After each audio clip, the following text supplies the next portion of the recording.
Well, that's a complicated question. Where to begin? So, there's this bear in Romania named Ina.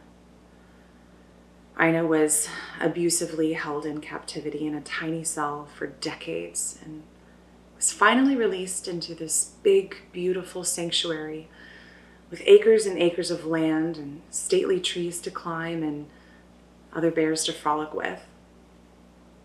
But despite living in Shangri-La, Ina still walks in a small little circle, day in and day out. She's worn away all the grass and lives in a cage of her own mind, circling and circling. It was the saddest thing I'd ever heard. So I looked up my own Google Maps timeline, and I saw that in the past decade, I was living in my own little loop of home, kids' school, work, supermarket, home, kids' school, work, supermarket. Every day I'd log on in my little cubicle and insert data until my eyeballs dried out, and the only thing that would bring me relief was crying.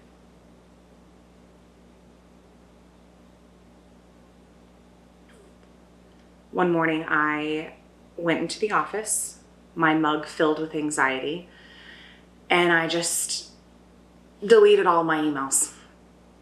Took my children's artwork down from my corkboard, removed my AC combating cardigan, and just walked out the door, leaving my key card at the security desk.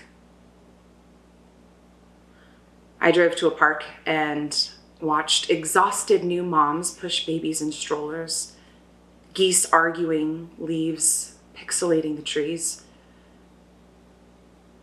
And in the corner of my eye, I saw my deepest fear, fully formed as a homeless woman digging through a dumpster.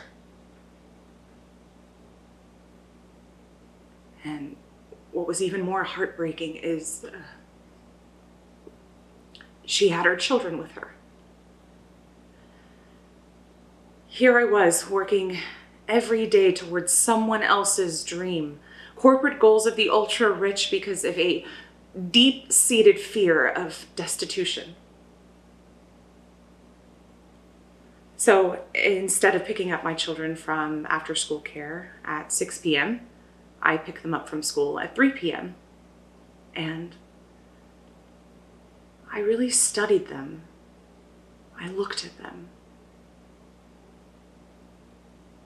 They each went to their own rooms and chock full of toys, and they opted for watching TikTok videos on their Kindles, consuming never-ending loops of cyber garbage.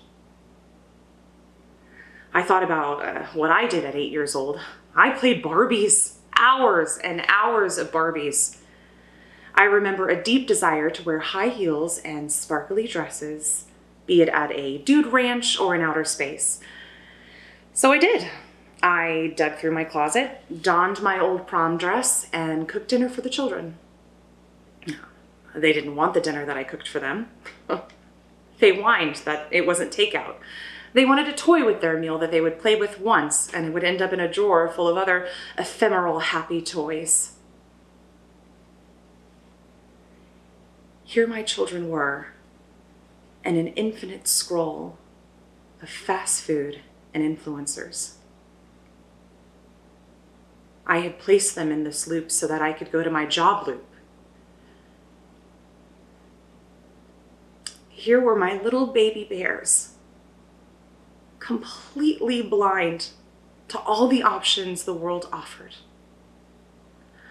Oh, my brain boiled, and I screamed out, releasing the pressure of a tea kettle whistle. Oh, I've got to get out of this video game. I have to stop raising NPCs.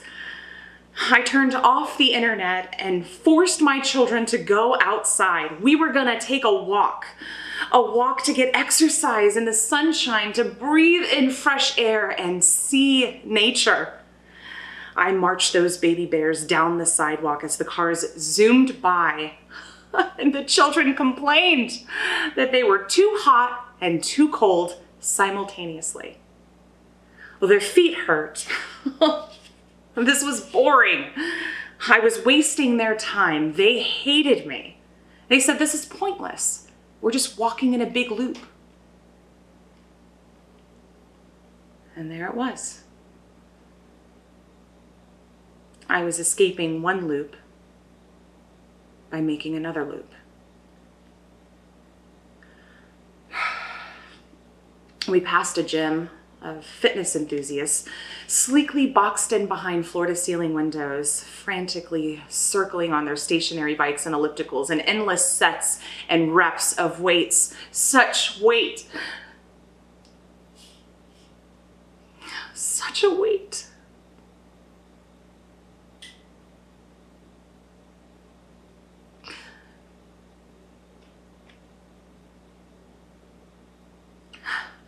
The windows were so clever to reflect an image of myself in tow with my wee small bairns.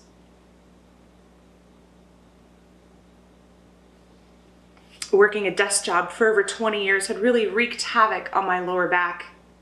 In my 20s, I had a lovely shelf butt that through the erosion of earning an income had completely slid around to my front.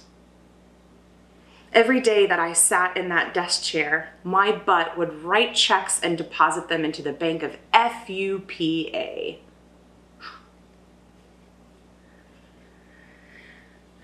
You would never believe this now, but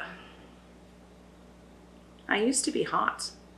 Like, really, really smoking hot. I was so beautiful that people would just give me things. Weird, right? Cashiers would mess up on an order and give me 2 free coffees and comp my ticket. I won a car at a game show for playing tic-tac-toe. I got college scholarships. I could get whatever I wanted just by looking at someone in the eye and smiling. And they would be completely helpless, living only in the moment of my gaze upon them, forgetting past and future alike, only feeling like the most important person in the world simply because I was paying attention to them. Because of my work, I had stopped paying attention to the most important people in my life, my children.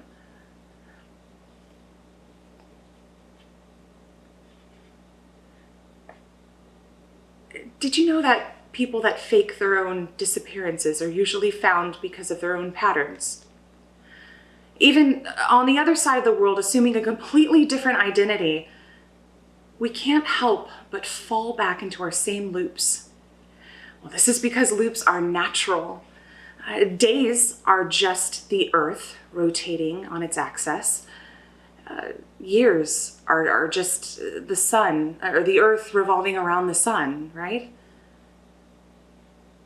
Seasons, solar systems, galaxies, eternity. Just agitated stardust. Think of a sweater.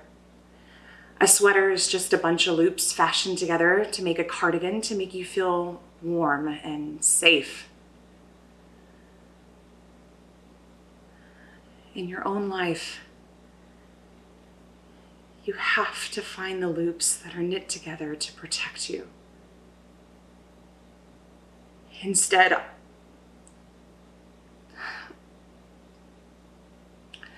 I have taken one loop, one strand, and I have run all over town, working my yarn into a messy, snarly knot.